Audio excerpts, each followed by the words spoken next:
Welcome to Teja TV news. Kakinada జిల్లా ప్రతిపాడు నియోజకవర్గం Kathipudi lorry union office వద్ద టీఎన్టీయూసీ ఉపాధ్యక్షులు వెన్నా శివ, లారీ యూనియన్ నాయకుల ఆధ్వర్యంలో ఏర్పాటు చేసిన సమావేశానికి స్థానిక ఎమ్మెల్యే వరపుల సత్యప్రభ ముఖ్య అతిథిగా హాజరయ్యారు.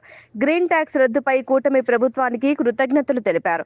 ముఖ్యమంత్రి చంద్రబాబు, ఉప ముఖ్యమంత్రి పవన్ కళ్యాణ్, లోకేష్ చిత్రపటానికి ఎమ్మెల్యే వరపుల సత్యప్రభ చేతుల మీదుగా జనసేన నేత మేడిశెట్టి బాబీ, కత్తిపూడి లారీ యూనియన్ సభ్యుల సమక్షంలో పాలాభిషేకం చేపట్టారు. ఎమ్మెల్యే వరపుల సత్యప్రభను కత్తిపూడి లారీ యూనియన్ సభ్యులు ఘనంగా సన్మానించారు. ఈ సందర్భంగా ఎమ్మెల్యే మాట్లాడుతూ ఇచ్చిన మాట నిలబెట్టుకునే ఏకైక ప్రభుత్వం అని అన్నారు. అన్ని వర్గాల ప్రజలకు ఆర్థికంగా చేయూతనిచ్చే దిశగా కూటమి ప్రభుత్వం, ముఖ్యమంత్రి చంద్రబాబు పనిచేస్తున్నారని అన్నారు. గ్రీన్ ట్యాక్స్ రద్దు ద్వారా లారీ యజమానుల కుటుంబాలకు ఆర్థికంగా మేలు జరుగుతుందని అన్నారు. లారీ యూనియన్ సభ్యుల అభ్యర్థన మేరకు వారికి అనువైన స్థలం కేటాయించి భవన నిర్మాణానికి కృషి చేస్తానని ఈ సందర్భంగా హామీ ఇచ్చారు.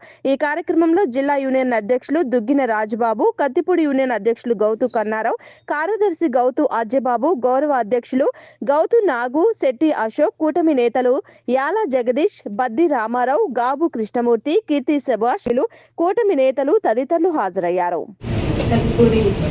లారీ యూనియన్ అసోసియేషన్ వారు ఏర్పాటు చేసిన ఈ కార్యక్రమానికి నన్ను ఆహ్వానించి ఇలా పాలన కార్యక్రమాన్ని ఏర్పాటు చేసినందుకు నిజంగా వారందరికీ కూడా ఈ సందర్భంగా మా కూటమి ప్రభుత్వం మా నాయకులకు పాలాభిషేకం చేసే అవకాశం నాకు కూడా ఇక్కడ మీ అందరి మధ్యలో ఈ కార్యక్రమం చేయడానికి ఏర్పాటు చేసినందుకు ఈ సందర్భంగా ఈ అసోసియేషన్ సభ్యులందరికీ కూడా నా కృతజ్ఞతలు తెలియజేసుకుంటున్నాను. ఇప్పుడు మీరు చెప్పినప్పుడు నేను అధ్యక్షుల వారు కూడా ట్యాక్స్ గురించి దాని గురించి వీటిలన్నిటి గురించి నేను అక్కడ అడగడం జరిగింది. నిజంగా ఈ గ్రీన్ ట్యాక్స్ రద్దు చేశారు అన్న దానికన్నా అప్పుడు ఆ రోజు కన్నా ఈ రోజు మీ అందరూ కూడా ఎంతో సంతోషంగా ఈ రద్దు చేయడం వల్ల మాకు ఎంత ఉపయోగం ఉంది అని మీరు అందరూ సంతోషంగా చెప్తున్నప్పుడు నిజంగా ఈ రోజు నేను చాలా సంతోషంగా అనిపించింది. నాకు ప్రతి ఒక్కరూ కూడా ఈ ఆఫీస్ గురించి చెప్పడం జరిగింది.